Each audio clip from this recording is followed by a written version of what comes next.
We all know that our thoughts create our reality, but we don't know where that thought is coming from. And sometimes we think negatively and we don't know how to change that. But there are ways how you can change the thoughts. But you need to know, what are you telling to yourself? Let's dive into 6 phrases that you need to stop telling yourself in order to change your life. Let's go.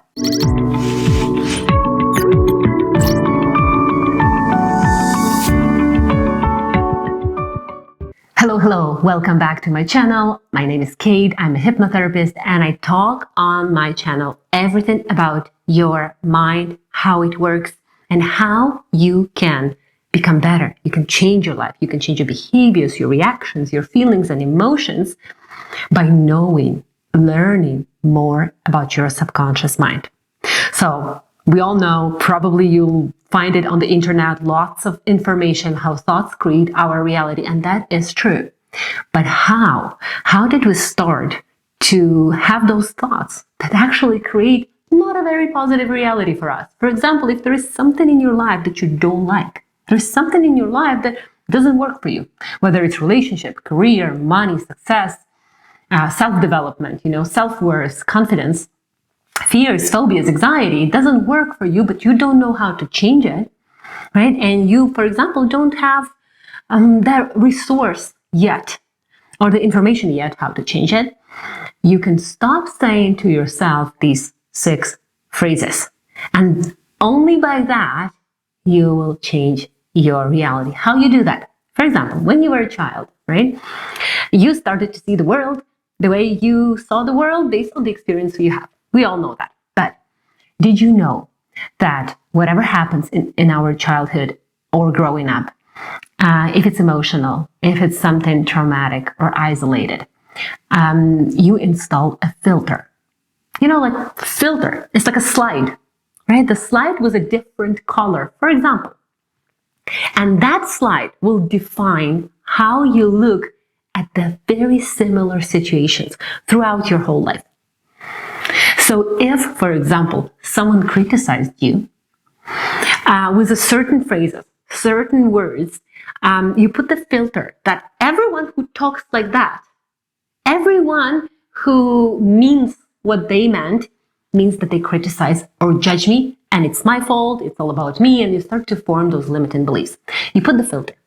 So when you, for example, step into the relationship, and you step into the relationship and your partner starts to use similar phrases, for example, without criticizing or without judging, just because that's their language, you start to see that as a judgment, criticism, and you will react accordingly. Either it's going to reinforce your belief, right? That, oh, I'm not enough, for example, I'm not good enough, or I don't deserve something. Or it will form like kind of cement that belief and make it even stronger. So that filter is something that you can change. No one knows where the thought is coming from, but we know that the thought creates emotion, and emotion creates feeling, and the feeling creates behavior, and the behavior creates your events and reality and the results. So very often people want to change the results, and they start to go start to change the behavior. Then they start to change the feelings or emotions to shut them down, right? Even the medication, right? The medication helps with the emotional, with the fight or flight or nervous system, but it doesn't change your thoughts. So you're going backwards, but you can jump right into the thought, right into the root cause of why you start, of that filter that you put, and you react or you perceive the world that doesn't give you good results. So if something is not working in your life, right, we start to blame something else because, well, it's very painful to blame ourselves, or we blame ourselves, but there is no one to blame. It's only about what you can do to create a better result. So let's do this quantum leap and let's jump right into the thought. So you can work on thoughts. The thought can be conscious or unconscious. It happens so fast, like less than a second. That's why it's so hard for us to trace our thoughts. to look at them, to identify them, to work with them. But the thought always combined with the words, with the language that you say to yourself. So what can you do and how can you change that?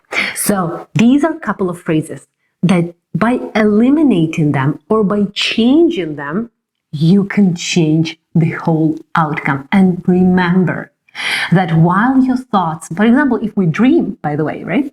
When we dream, our thoughts, like they come into dream right away. You think about something and it happens in a dream. And we believe that it's going to be like that forever. We believe that we live in the reality and it's like that forever. Because in a dream, it's very fast. What you think, it happens right away in a dream. But in life, in reality, our body, our physical reality is very inertive. So it's like you need the time. When you start to change, for example, your thoughts, like wait a little bit for the outcome to come. Because there is a time frame, and I don't know how and when it's going to happen, but it's going to happen. So phrase number 1 that you need to eliminate from your life, it's never and always.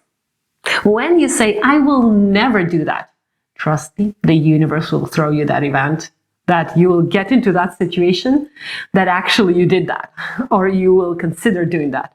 So when we say, oh, I will never lose weight, for example, the mind listens. Okay, never. So it gives you exactly the same experience, like trying different diets, trying different programs, and nothing seems to work. Because you tell yourself, I'll never lose weight. I will never be confident. And your mind is like, okay, never, then never. And it's like works to your command. The word always as well. I want to be always happy. That's not possible because change is the main word for life. Right? So everything changes. Nothing is permanent. So when you say, I want to always be happy, when something happens and you actually feel sad, you start to feel, oh, of course, I knew that would happen because I will never be happy. You see how these words, these phrases that we tell to ourselves, they create the reality that we have. So phrase number or a couple of words, and it's number 2, it's destroying, destructive, killing me. So it's a horrible experience. It's destroying me. It's killing me. Now, when you say, oh, this job is killing me, your mind doesn't understand that you're joking. Doesn't. The subconscious mind doesn't have a sense of humor. Doesn't. So it doesn't understand when you say, oh, it's killing me. Oh, this, this excess weight or this anxiety, this horrible, destructive, damn, bloody, anxiety is killing me. That's what your body is trying to react. So it intensifies the symptoms of stress, phobia, fear, anxiety, or panic attack. So eliminate these words. For example, if something emotional, something traumatic happened in your life, and when you explain and describe it in very intense words, the mind decides, oh, that's actually really, really dangerous. No. Let's get out of there. So your mind will be in a fight or flight mode all the time if you use these phrases. So destroying, burying, devastating, killing, crushing, horrible, right? Especially if we talk about our symptoms, my horrible cancer, this horrible symptom, this destructive, destroying, it's killing me. Stop it. It's given me challenges. Yes. It's tough. Yes. You can say that if you want to express that, but if you express it in intense words, that's exactly how your body will react. So eliminate those words. And how you can do that is trace.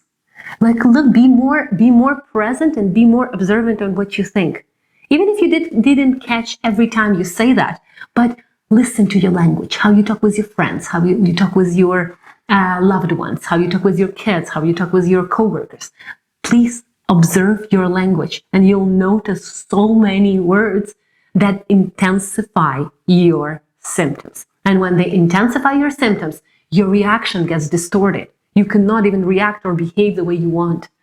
You react based on on the emotional and physical state that you're in at that moment. So another phrase, number 3, is the end of me. That's it. I'm broke. I'm done. Right? It's the end of me. And I'll tell you, out of hundreds of clients that I have, as soon as I hear this phrase, oh, it's the end of me, I know these people have panic attacks. Because when we feel that something is the end of me, what do you think your mind connects to? Death, the end of life. And your mind's job is to keep you alive, so it will panic, it will freak out. So for example, if my partner betrays me, it's the end of me. So every time something happens, your partner is late from work or your partner didn't call you back when you asked him, you're gonna suspect, you become a fortune teller, oh yes, that's because, and you start to, overwhelm and overthink, and that creates anxiety and panic attacks. So if you have these phrases in your vocabulary, you'll need to change them. What can you change it to? As well, it's challenging. It's worrying me. I'm worried. I'm still figuring out how am I going to, to live without that person. That's like softer words. And your mind will be like, okay, that's not the end of the world. That's not the end. It's not killing me. Like your mind will not give you the symptoms according to your words. Another phrase that you can tell is, what is wrong with me? Very often we ask that question. What's wrong with me? What the heck is wrong with me? Very often. I'm sure you have asked that question to yourself so many times, because we don't know where the issue or where the experience or why we have these misfortunes in our life coming from. We say that something is wrong with me. For your mind, this question means that something is unresolved. When you ask the question to yourself, your subconscious mind thinks that it needs to resolve it. So it starts to look for answers, for confirmation of that. Oh, let's find what's wrong with you. Let's find what's wrong with you. And it starts to resolve that. And you come to these limiting beliefs. Oh, that's because it's all my fault. Oh, that's because, I'm guilty. It's all about me. So stop saying that as well. Another phrase is, I won't survive. I'm dead. It's devastating. So the same as the number 2, right? It's devastating. It's the death of me, right? It's your mind, is your biggest listener. No one listens to you the way your mind does. So when you say that devastating, what image you have in your mind with the word devastation? Usually, right? Whatever happens in the world. Some, typhoons or some volcano erupted, right? And it's devastating. In fact, some, hurricanes, earthquakes, when they create destructive results for our world, for our planet, for houses, for people. So if you're going to talk about it's devastating, right? So I'm in the middle of divorce and it's devastating. But that's what your mind is going to do for your body. It's going to devastate, it's going to destruct. So that's how we start to have physical symptoms, and they will not show up right away because, as I said, our physical body is inertive. It shows symptoms very often much later than the initial thought. So that's why it's so hard to trace the physical symptom to the beliefs and to thoughts. So change these slides. Change these slides. You are able to do that. For example, in hypnotherapy, and the OTT hypnotherapy is amazing for that because it goes right to the root cause, to that thought that creates the emotion and the feeling. And it goes right there and it reframes it. It changes it so that you can change the outcomes that you want. I hope that video will have an impact on how you see your life, how you see your mind, and what can you do. So you absolutely can change your life just by eliminating a couple of words from your life that create intense feelings and emotions. And that, by default, creates your reality. So be healthy emotionally and physically. The best investment you can do is in yourself. Bye.